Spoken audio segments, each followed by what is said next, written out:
नमस्कार, मनी 9 झटपट में आप सभी का स्वागत है। मैं हूं विपुल सिंह। मल्टी कमोडिटी एक्सचेंज यानी एमसीएक्स में एक स्कैम की सुगबुगाहट है। मामला टैक्स फ्रॉड और मनी लॉन्ड्रिंग से जुड़ा हुआ है, इसलिए ईडी के भी कान खड़े हो गए हैं। तो आखिर हुआ क्या है? दरअसल इस पूरे मामले के तार सिक्किम से जुड़े हैं। सिक्किम उत्तर पूर्व का एक छोटा सा राज्य है और हुआ ये है कि मल्टी कमोडिटी एक्सचेंज के ट्रेड वॉल्यूम में सिक्किम की हिस्सेदारी अचानक से बढ़ गई।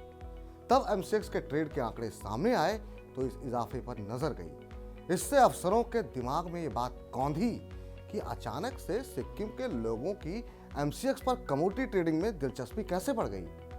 बात ये आपके दिमाग में भी आ रही होगी। तो पहले ये देखते हैं कि ये आंकड़े कैसे शक को हवा दे रहे हैं। एमसीएक्स पर ट्रेडिंग में सिक्किम की हिस्सेदारी फरवरी में ही 6 अरब डॉलर से ज्यादा की रही। रुपए में देखें तो ये आंकड़ा करीब 46,000 करोड़ रुपए बैठता है। अब छोटा सा राज्य और इतना भारी भरकम ट्रेडिंग वॉल्यूम, बात आसानी से गले नहीं उतरती। आपको पता है सिक्किम की आबादी महज 6.58 लाख है। अब जरा कुछ और आंकड़े भी देखते हैं। मीडिया रिपोर्ट्स के मुताबिक एमसीएक्स पर सिक्किम के ट्रेडर्स की तादाद फरवरी 2020 में 674 थी, जो इस साल फरवरी में बढ़कर 2217 हो गई। खबरों के मुताबिक फरवरी में एमसीएक्स पर सिक्किम बेस्ड ट्रेडर्स का मार्केट शेयर उछलकर 5.5% पर पहुंच गया। ये हिस्सेदारी कुछ साल पहले तक ना के बराबर थी। फरवरी में एमसीएक्स पर कुल वॉल्यूम 110 अरब डॉलर था। इसमें सिक्किम का शेयर 6 अरब डॉलर रहा। अब इसका मुकाबला जरा दूसरे बड़े राज्यों से कर लेते हैं। बड़ी संख्या में ट्रेडर्स के बावजूद ज्यादा आबादी वाले राज्यों का एमसीएक्स पर वॉल्यूम सिक्किम के मुकाबले काफी कम है। मिसाल के तौर पर बिहार को ले लेते हैं। यहाँ 2.88 लाख ट्रेडर्स हैं, लेकिन ट्रेडिंग वॉल्यूम में इनका हिस्सा 1.51% ही है। केरल में 2.04 लाख ट्रेडर हैं, लेकिन राज्य की वॉल्यूम में हिस्सेदारी करीब 1.45% है। यहाँ तक कि 4.67 लाख ट्रेडर्स वाले मध्य प्रदेश की हिस्सेदारी भी फरवरी में बस 3.2% रही। अब इन आंकड़ों से आप ये सोचने को जरूर मजबूर हो जाएंगे कि आखिर सिक्किम में ऐसा क्या है जो एकदम वहां कमोडिटी बाजार आसमान पर पहुंच गया। तो साहब, मामला टैक्स का है। दरअसल सिक्किम के नागरिकों को परमानेंट अकाउंट नंबर यानी पैन अनिवार्य रूप से हासिल करने की जरूरत नहीं है। इसी के चलते वे टैक्स रिटर्न भरने से भी बच जाते हैं। माना जा रहा है कि एमसीएक्स पर ट्रेडिंग में सिक्किम की बढ़ती हिस्सेदारी की यही वजह है।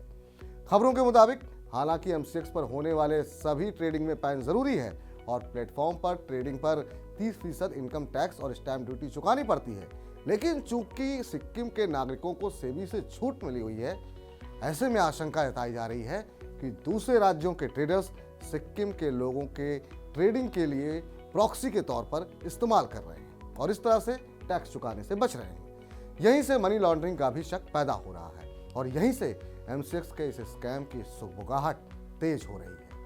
अब आते हैं कि आखिर सिक्किम को टैक्स के मोर्चे पर खास दर्जा क्यों हासिल है और इसकी कहानी क्या है। दरअसल सिक्किम पहले एक राज्य था और भारत में इसका विलय इस शर्त पर हुआ था कि इसके पुराने कानून और खास दर्जे को बहाल रखा जाएगा।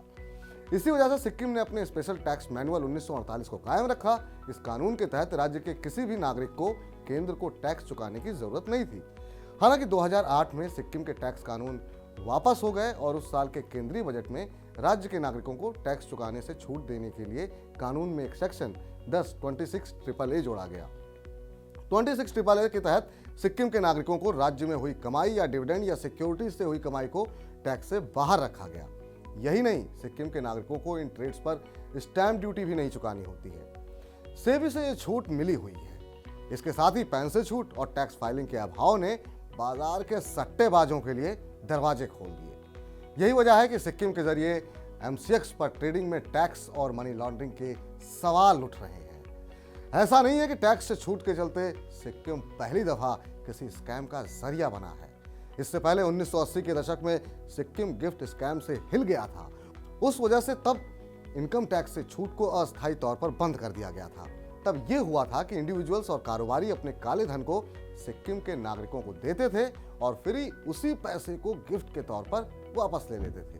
बदले में इन नागरिकों को 15% कमीशन दिया जाता था। इस तरह से काला धन सफेद हो जाता था।